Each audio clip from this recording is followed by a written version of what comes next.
Your Nintendo Switch is ready to blow a hole in your expectations and shoot right on through. It's about to be the best year yet. The date is January 20th. Fire Emblem Engage is the first major first-party release of the year, and it dominates. As expected, Fire Emblem is revered by critics, receiving a 92 on Metacritic and usurping 3 houses as the Fire Emblem for the Switch. I guess their trade-off of more battle strategy and less talking ended up paying off, at least for most players. The date is February 15th, and the first Nintendo Direct of the year is here, with much fanfare and crazy levels of hype. They kick things off with a Pokemon Scarlet and Violet DLC trailer detailing the 2 packs coming later this year with a return to a fan favorite region, a bunch of new Pokemon, including extra Paradox forms, and a promise to continue the story, the lore of which was laid in Area 0. They're also bringing a patch to help performance on the game. Do not fear, Nintendo is here. Hey, Nintendo is here with Hollow Knight finally, and that game is getting a March 3rd release date, bringing Silksong to the platform after so many eons. The game looks great, plays perfectly, and we're all buying it. Next up is Mario Party Superstars DLC. The Pokemon DLC was not included in the expansion pass to some dismay, but instead, we get new boards that are going to be brought for free later this spring. Tears of the Kingdom is not the closer, but it does get a gameplay trailer here revealing why we've been so hungry for this next Zelda adventure, and they promise a full direct 1 month from today on March 15th. Donkey Kong Country 4 is unveiled, and this is a stunner. The game is coming out this summer, and the art style is absolutely mesmerizing. Yes, they're going 2D, but this really seems like it is blurring the lines between what a 2D and a 3D game are capable of. There's just interesting gameplay mechanics here that really allow you to shift from foreground to background, as was began in the Return series, but now, with the original name, Donkey Kong Country 4 looks to be the best platformer this ape has ever experienced. Closer, though, is a new 2D Mario. The movie is out in just a couple of months. It looks amazing. Jack Black, Chris Pratt, and co. are killing it. And now we have a game to release on the same day. So after your popcorn kernels are stuck up all in your teeth, you can hit Walmart, Target, Best Buy, or I guess GameStop, and pick up the new 2D Mario, which is bringing a brand new art style and 4-player co-op to the franchise once again. More details to come. This right here is the Fixture S2, the latest iteration of the world's very best Nintendo Switch accessory, now designed to perfectly fit your beautiful Nintendo Switch OLED. For those who haven't experienced this magic, the Fixture creates a whole new way to play your Switch games. And trust me, you better get this before Zelda comes out. It is going to be the absolute best way to play that May masterpiece, and your time is running out. That's why today's video is brought to you by Fixture Gaming, actual wizards who develop the coolest Switch accessory in existence, this universe or the next one over. The Fixture S1 is for the OG system, and the Fixture S2 is for the OLED, both elevating every Switch experience, every game, especially if you want to play Pokemon Scarlet and Violet or Fire Emblem Engage with an actual controller. Now you can play Nintendo Switch the way it was always meant to be played. That's Portable Pro. The Fixture is the Jelly to your peanut butter, the Robin to your Batman, the Jesse to your Walter White. It's your final puzzle piece. The Fixture is masterfully engineered to be balanced, lightweight, comfortable, and easy to use. You just snap on, slide in, and you're ready to go. Wherever you want to go. You can play at work, you can play in bed, you can play outside, you can play while eating a salad because the game is too good to put down. Every Nintendo Switch owner needs a Fixture, I'm telling you. It's amazing how one cool accessory can improve so much, and it's adjustable, affordable, and can work for any gamer. You can even get a cool case for your Fixture that stores your Switch, Switch games, and Pro Controller without having to detach the device, which is incredibly convenient. So make sure you click the link in the description down below to check out the Fixture S1 and S2, whichever you need. I've got a $5 off coupon if you use the code SwitchForce. Save at their website and get this thing for even cheaper. It's going to change your Nintendo world, I promise you. And every time you click the link, it helps support SwitchForce too. So whether you're into Mario, GoldenEye, Donkey Kong, or Zelda Tears of the Kingdom, the Fixture is the new best way to play.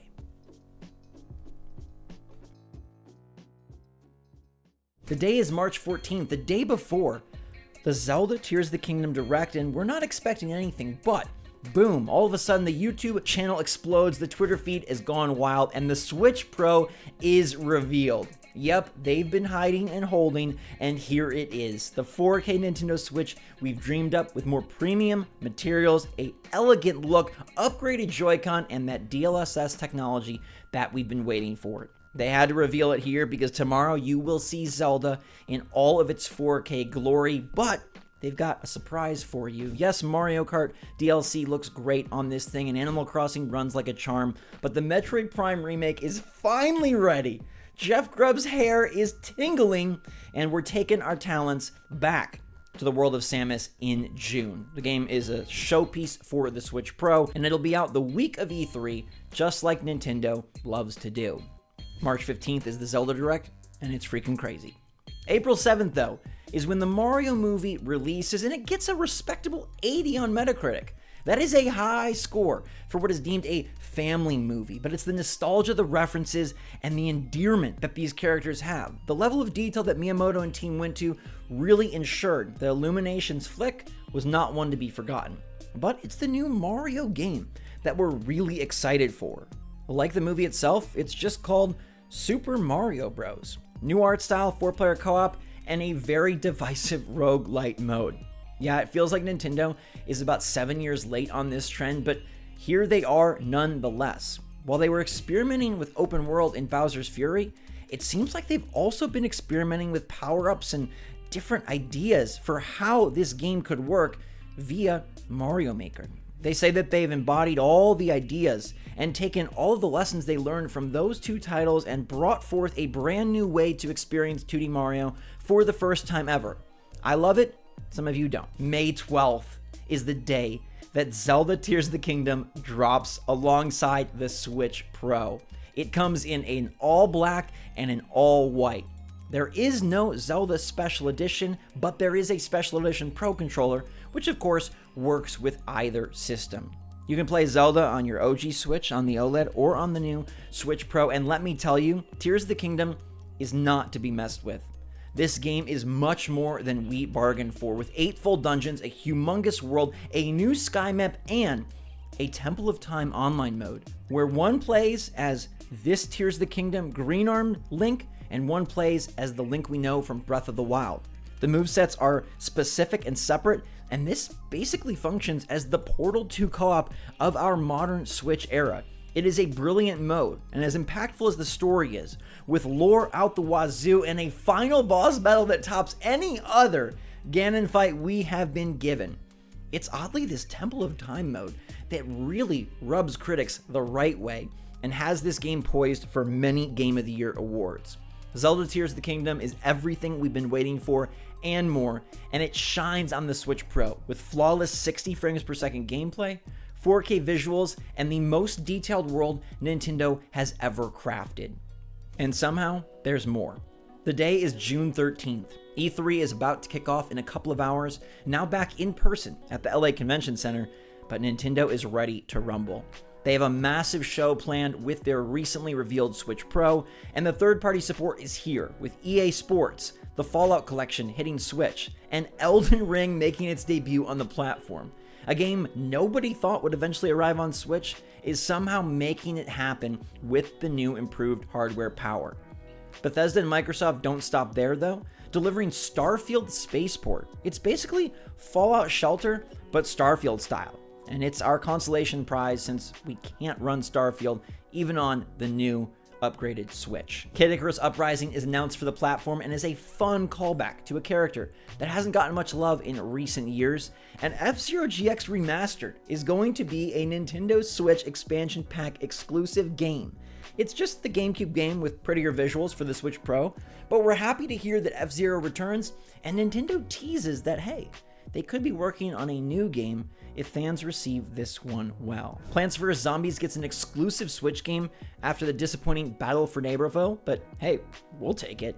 And then a big game drops, a mega reveal. Animal Crossing Hotel Aquatica is out this year, and it's the AC&H follow-up we have dreamed of. No, this isn't New Horizons 2, and this also isn't Happy Home Academy, and this also isn't Happy Home Paradise. It is a hybrid title, allowing you to build, furnish, and fill out an underwater hotel. You know, Nintendo was so impressed with themselves in the museum. The fish section was just fantastic that they basically designed an entire game to show off their water work technology. Outside every window is wonderful fish, and you can scuba to see more creatures up close and even capture some to bring back to the hotel.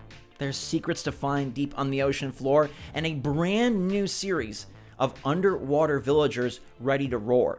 Octopi weren't enough. Now we have sharks. Pelicans have become a full breed with new villager names, and sea otters are there as well, really just stuffing the game with content. There are so many wonderful furniture pieces, and it's basically a fan dream as we get a really Animal Crossing design-focused, UGC-centered game in between main ACs, and we know that eventually the next AC will be wonderful as well.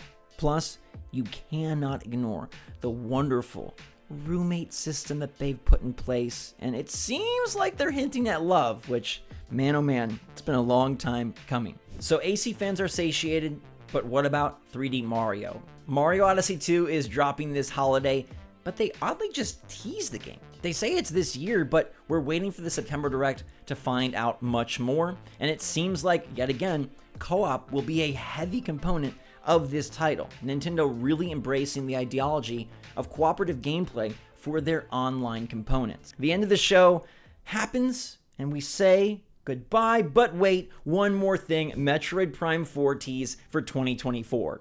The game will not be out this year, but it does look ridiculous with the upgraded visuals, and after Metroid Prime Remake played so perfectly just this week, we are so freaking ready for the sequel and Samus's huge 2024 release.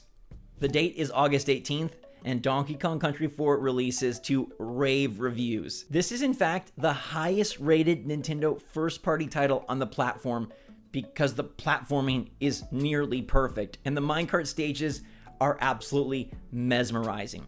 There's a new monkey, though. Tangy Kong is here, providing a new and less obnoxious love interest for Donkey Kong, and a monkey that really gets the job done. Plenty of sass and a lot of perfect moves allow you to navigate this world as Dixie, Tangy, Diddy, or Donkey. And the animal buddies are back to big cheers. We've got some awesome familiar faces as well as some new friends as well. Donkey Kong Country 4 could not have been any more perfect, and the content, the post-game, and the delicious level design are absolutely superb. The date is September 1st. You thought Nintendo forgot about Pikmin 4? But no, it's here. 4K and all sorts of exciting developments. The game does retain its co-op from Pikmin 3, but we also have city building for the Pikmin. You'll be working for the Pikmin. So this allows for the typical Pikmin gameplay style to shine, but a city builder to be back at your home base. And it sort of helps bridge Animal Crossing fans and more casual players into a franchise that formerly was viewed a bit daunting. Don't get me wrong, this game is still challenging as all heck, and the competitive multiplayer returns with new tweaks, new twists, and new turns. The date is September 22nd, and you know Nintendo was bound to get casual on us once this year.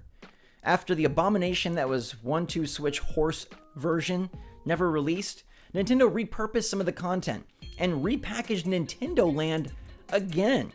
They brought back the fan-favorite minigames from the Wii U launch title and added plenty more, this time bringing in different franchises, new IP, Splatoon, ARMS, and others. It really does feel like a party game perfection outside of Mario Party, and it actually reviews pretty well. It's more for the younger kids in all of our hearts, but it also is enjoyable for families as a whole. The date is October 13th. AC Hotel Aquatica drops, and everyone is obsessed. They lose hours, days, weeks, months of their lives. Etsy goes crazy, Twitter goes insane, Instagram posts are nuts, and the new filters I don't care about, but people sure love them. The date is now November 10th, and Mario Odyssey 2 is here. We've got much bigger landscapes, akin to Bowser's Fury. Far fewer planets, which does seem a bit odd at first, but when you see the size of these worlds, it feels like 2 or 3 games in one. There's new power-ups, new enemies, and all sorts of fun capture mechanics. This is the Mario game we've been waiting for, and even though the Mario movie was excellent, and the 2D Mario, in spite of the roguelite mode, was engaging, this is the best Mario release of 2023, and it shows. The date is December 8th. The year is just about over. Nintendo Switch has sold phenomenally well, and that new Switch Pro is perfect. Surprisingly, not as many players upgraded as I would have expected or Nintendo expected, causing a bit of a dismay in the final year report. Though the Switch itself continued to sell well, especially thanks to the price cut it received once the Pro did enter the lineup tree. But there's one more game that will help cross the finish line for 2023 and for Nintendo's pocketbooks, and that of course is Pokemon Let's Go. This is the gold and silver version of Pokemon Let's Go, and like everything Pokemon, it sells insanely well. How does Nintendo even top this year? How could they ever beat 2023? Well, with a new 4K system, the sky is the limit. And the lessons they learn from some of these latest iterations are ready to be applied to new IP, which is a big jolt for the Switch in 2024. Alongside Metroid Prime 4 and Mario Kart 9, we are ready to rock, but you'll have to wait till next year to find out exactly how and why. That'll do it for the perfect year for Nintendo Switch in 2023. There's no way all of this happens, but man, it would be nice. Let me know what you think in the comments down below, how excited you'd be, and what your favorite perfect year prediction in this video was. And if you have any extras you want to add in there, let's go crazy. Make the year even more perfect for me in the comments down below. Thanks so much for watching, everybody. Stay safe, stay healthy, stay happy, stay positive out there. And until next time, SwitchForce out.